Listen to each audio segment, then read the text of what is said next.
The crystal wine glasses clinked as my sister Emma raised her hand, drawing everyone's attention like she always did. "Big news, everyone." Her perfect smile gleamed as she looked around our parents' mahogany dining table. "I just got called for an interview at Sterling Enterprises."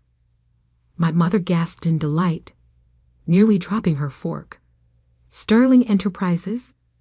The biggest tech company in the city?" "The very same," Emma preened, tossing her expertly highlighted hair. "Senior marketing director position. They reached out to me specifically." Of course they had. Everything came easily to Emma. Perfect grades without studying. Dream jobs without trying. A constant stream of success that our parents never tired of celebrating.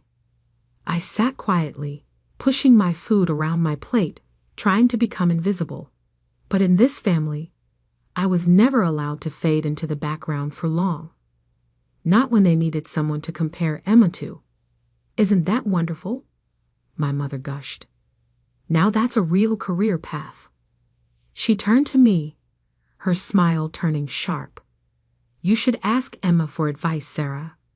Maybe she can help you find something better." Better than what I was doing now, she meant. Better than the consulting work that they all dismissed as glorified freelancing. Better than building my own company from scratch, because apparently being your own boss wasn't as impressive as having one. "I'm doing fine, Mom," I said quietly, but Emma was already laughing. "Oh, please, you can't even get a real job," she smirked.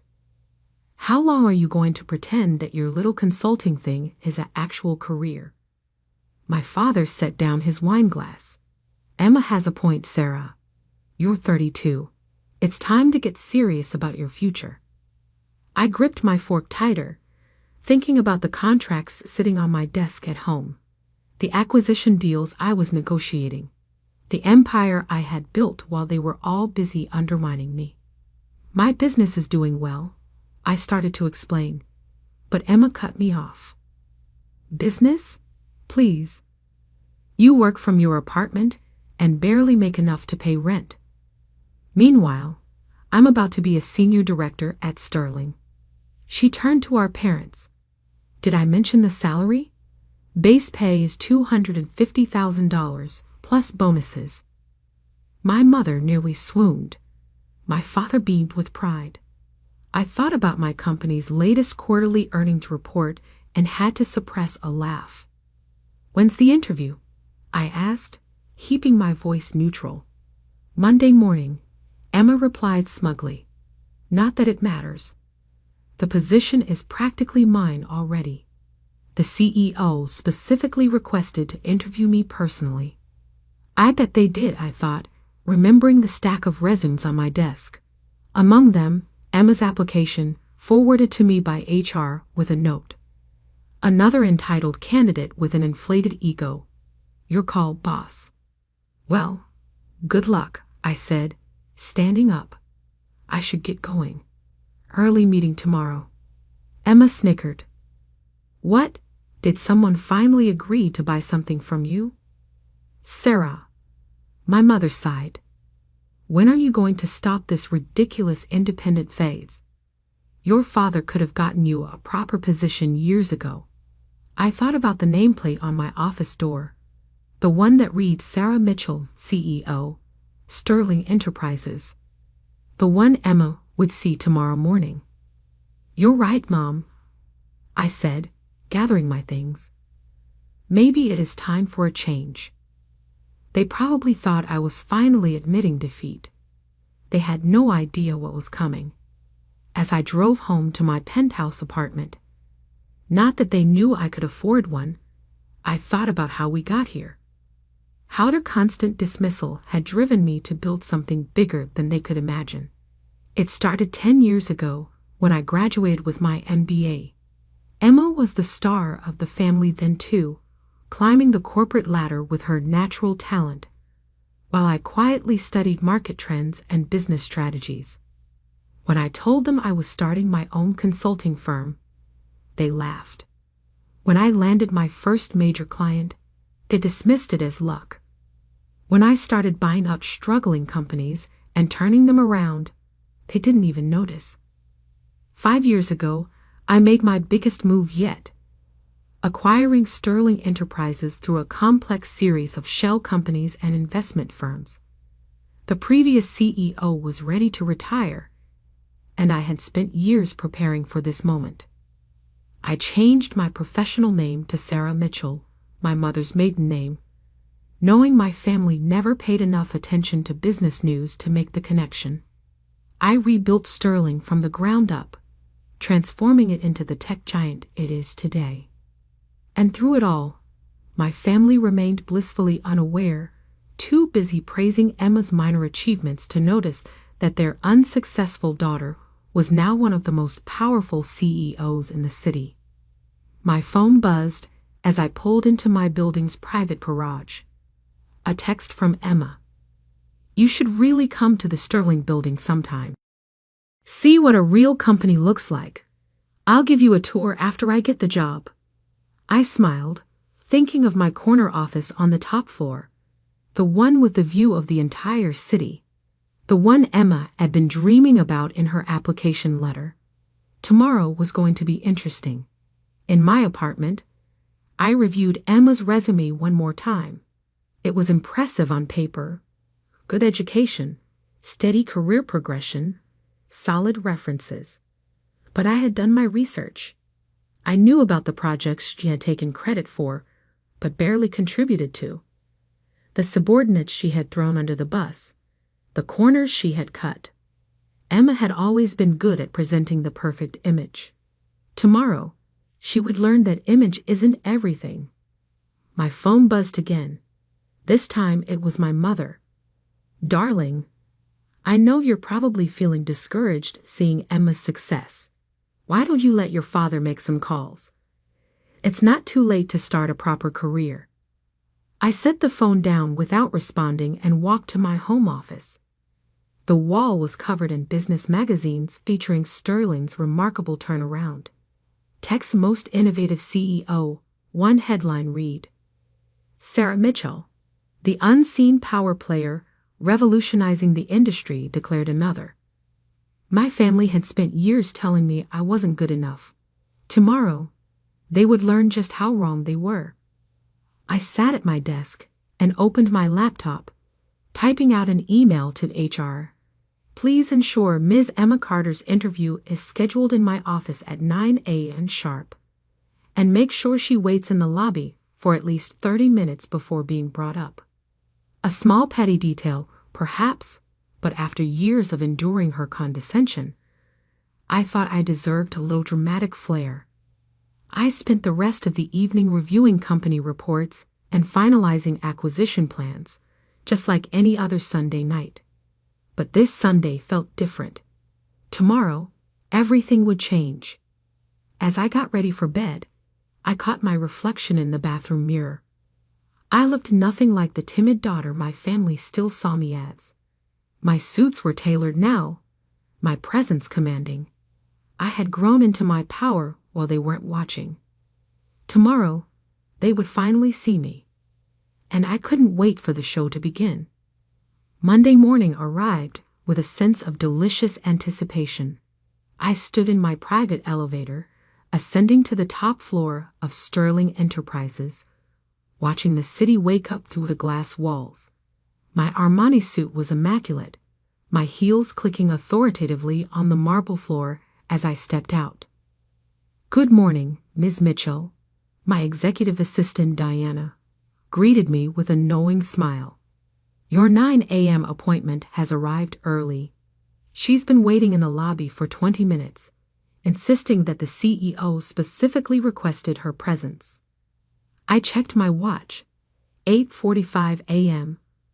Let her wait another 10 minutes. How's she handling it? Diana's eyes twinkled. She's demanded coffee 3 times, name-dropped several executives she claims to know, and told the receptionist that her sister is a nobody who can't even get a proper job.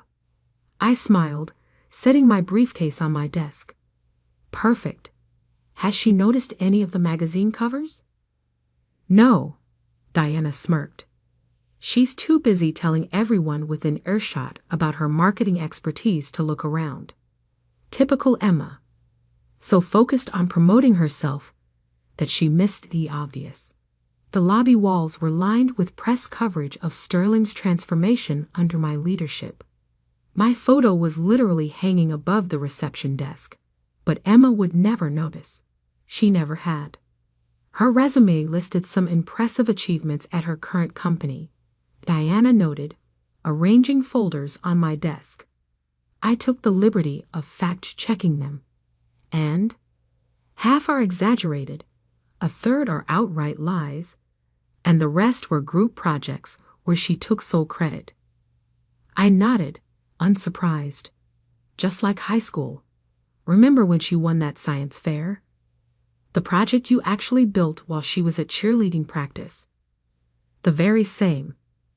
I sat down behind my desk, adjusting my nameplate slightly.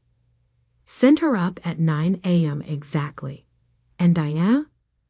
Make sure the security team is recording the lobby and elevator cameras. I want to preserve this moment. At precisely 9 a.m., my office phone buzzed. Ms. Carter is here for her interview, Diana announced formally. Send her in. The door opened, and Emma strode in like she already owned the place. She wore an expensive but slightly too flashy suit, her confidence bordering on arrogance. Then she saw me sitting behind the CEO's desk. The color drained from her face. Sarah? She stammered, frozen in the doorway. What? What are you doing here? Good morning, Emma, I said pleasantly. Please take a seat. We have a lot to discuss about your application for the senior marketing director position. She didn't move, her mouth opening and closing like a fish out of water. But I'm supposed to meet with Sarah Mitchell, the CEO. I smiled, gesturing to my nameplate. That would be me. Sarah Mitchell, formerly Sarah Carter. Though I'm not surprised you didn't make the connection. You never did pay attention to anything I did. Emma sank into the chair across from me, her perfect composure cracking. This is impossible.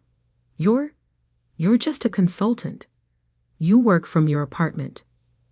Actually, I leaned back in my chair, enjoying this moment. I own this building, and several others. Sterling Enterprises has been my company for the past 5 years. I pulled out her resume. Now, shall we discuss your application? I have some questions about these achievements you've listed. You can't be serious, Emma whispered, her voice shaking. You can't be the CEO. You're nobody. That's what you all thought, isn't it? I kept my voice calm, professional. Poor Sarah can't even get a real job. Just a nobody working from her apartment. Tell me, Emma, did you ever once ask what kind of consulting I did? What companies I worked with? Or were you too busy bragging about your own mediocre accomplishments? She flinched. I didn't. No, you didn't. I agreed. None of you did. You were all too convinced of my failure to notice my success, too busy mocking my choices to see where they were leading. I opened her file. Now, about this claim that you single-handedly increased your department's revenue by 200% last year. That's accurate, she stuttered, but I could see the panic in her eyes. Interesting. I pulled out another document.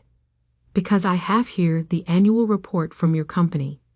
The entire marketing department only saw a 30% increase. And according to your former colleagues, that was primarily due to a campaign developed by your junior team. The one you rejected initially but took credit for after it succeeded. Emma's face went from pale to red. You've been investigating me? I investigate all potential senior executives thoroughly. We have very high standards at Sterling. I smiled.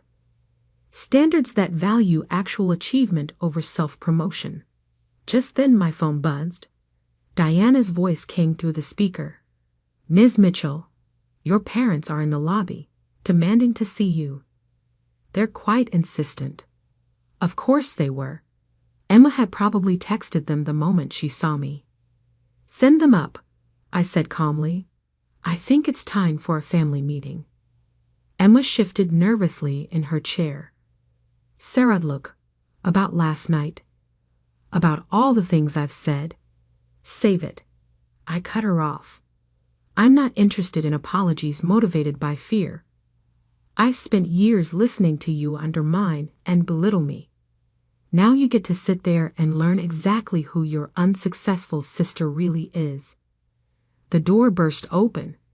My parents stormed in, their faces a mix of confusion and anger. "Sarah," my mother exclaimed, "what is the meaning of this? What are you doing in the CEO's office?" "Hello, Mother," I replied coolly. "I was just reviewing Emma's job application. Would you like to join us?" We were discussing the importance of honesty in professional achievements. My father's face reddened. "Stop this nonsense immediately. You're embarrassing yourself and your sister." I stood up slowly, letting my authority fill the room. "No, Dad. For once in your life, you're going to listen to me. All of you are." I pressed a button on my desk, and the wall of windows behind me transformed into a screen, displaying Sterling's financial growth under my leadership. "Welcome to my company, the one you've been hearing about at your country club, the one Emma's been desperate to work for, the one that's been making headlines while you were all too busy dismissing me to notice." They stared at the numbers, the achievements, the empire I had built while they weren't watching. "Now," I said, sitting back down, "let's talk about what really makes someone successful in business. Shall we begin with integrity, or should we start with actual competence?" The color drained from Emma's face as she realized this interview was about to become very, very uncomfortable, and we were just getting started. The silence in my office was deafening as my family stared at the financial projections on the screen. 10 years of growth, billions in acquisitions, my photo on the cover of Forbes, Fortune, and Business Weekly. This is all yours," my mother whispered, sinking into one of the leather chairs. "Every bit of it," I confirmed, standing to walk around my desk. "The consulting business you mocked? That was just the beginning. While Emma was bragging about her mid-level marketing positions, I was buying and transforming struggling companies. While you were lamenting my lack of a real job, I was building an empire." My father, always quick to anger, found his voice first. "Why didn't you tell us? Why keep this secret?" I laughed, but there was no humor in it. "Tell you? Like I tried to tell you about my first major client, or my first successful company turnaround, or any of my achievements that you dismissed because they didn't fit your narrow definition of success." Emma shifted uncomfortably in her chair. "Sarah, if we had known." "That's exactly the point." I cut her off. "You only care now because of what I've built, not who I am. You're only interested because of the power and money, not because you're proud of what I've accomplished." I pressed another button on my desk, and security footage from last night's dinner appeared on the screen. Emma's mocking voice filled the room. "Can't even get a real job." "Stop," Emma pleaded, her face flushing. "We get it." "Do you?" I turned to face her directly. "Because I've been watching you build your career on exaggerations and stolen credit. I've talked to your former colleagues, your supposed references. I know exactly how you've gotten every position you've ever held." My mother stood up, smoothing her designer dress nervously. "Surely we can work something out. We're family, after all. Family? I picked up Emma's resume. Like when Emma took credit for my science project in high school, or when she told her college friends I was a dropout because I started my own business instead of following the corporate path.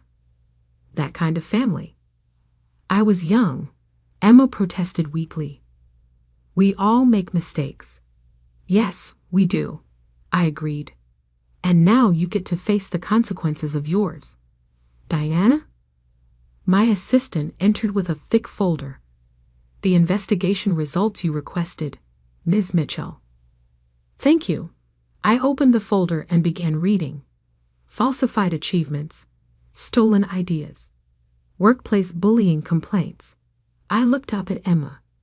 Did you really think none of this would come out during our background check? Emma's face went pale. Those accusations were never proven. Because you had Daddy's lawyers shut down every investigation, I finished for her. But Sterling takes corporate integrity very seriously. We thoroughly vet all potential executives. My father stepped forward, his business negotiation face on. Now, Sarah, surely we can discuss this privately, as a family. You lost that right last night, I replied calmly. When you sat there and let Emma mock me. When you suggested I needed your help to find a real job. When you once again made it clear that nothing I did would ever be good enough. I pressed another button on my desk. The office door opened, and Harold Bennett, my chief legal officer, entered. Harold, please explain to my family the consequences of submitting fraudulent information on a Sterling Enterprises job application. Harold adjusted his glasses. Falsifying credentials and experience on an executive-level application is grounds for immediate rejection and potential legal action, especially if previous employers wish to pursue damages for defamation or intellectual property theft. Emma's composure cracked completely. You wouldn't. You can't. Can't what? I asked softly. Protect my company from someone with a proven history of dishonesty? Enforce our ethical standards? Or are you suggesting I should give you special treatment because we're family? Sarah, please, my mother begged. Think about what this would do to our reputation. Like you thought about mine. All those years of snide comments and dismissive attitudes. I shook my head. No, Mother. Emma's application is rejected. Furthermore, I'm forwarding our findings to her current employer. They should know exactly who they're trusting with their corporate image. Emma burst into tears, but they weren't the calculated sobs she usually used to get her way. These were real, the tears of someone finally facing consequences. As for you two, I turned to my parents. I suggest you take a long, hard look at how you've treated both your daughters.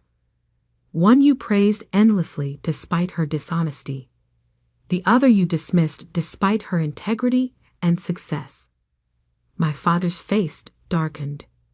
You're enjoying this, aren't you? Humiliating your family? No, Dad. I'm not enjoying this at all. I'm doing what you should have done years ago, holding people accountable for their actions. I walked to the window, looking out at the city I now partly owned. You know what the worst part is? If any of you had shown even a moment of genuine interest in my work, you would have known about all this. My name, my full name, has been in the business news for years. But you were all too convinced of my failure to notice my success. I turned back to them. Now I have a board meeting to prepare for. Harold will escort you out. Emma, you'll receive official notification of our decision in writing. I suggest you use this as an opportunity for self-reflection. Sarah, my mother tried one last time.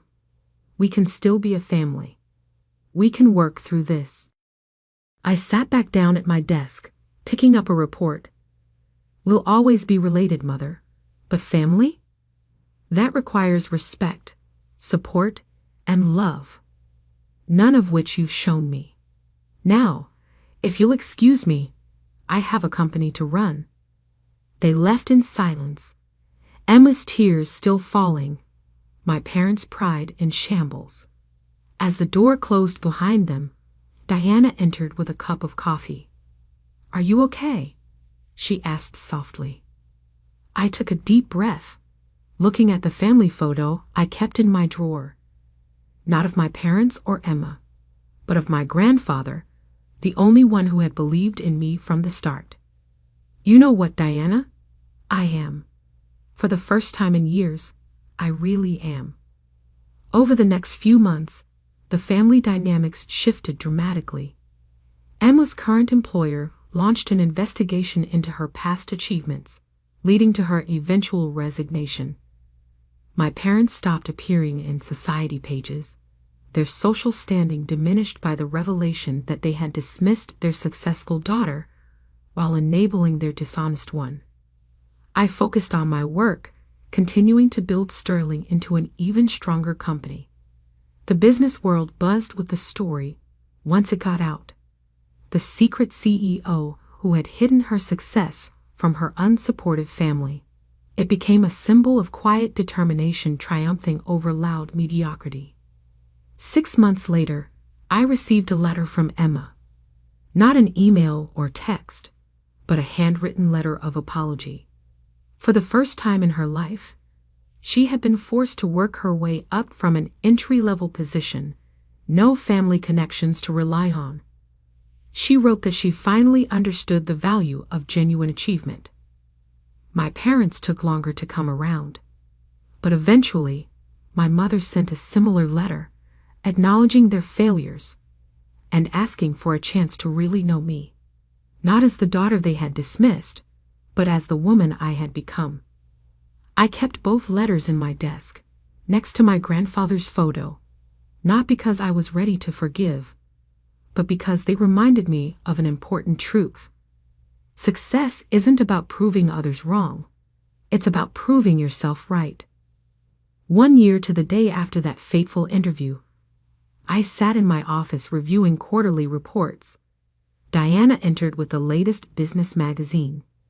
The cover story: Sterling CEO Sarah Mitchell, The Power of Quiet Success.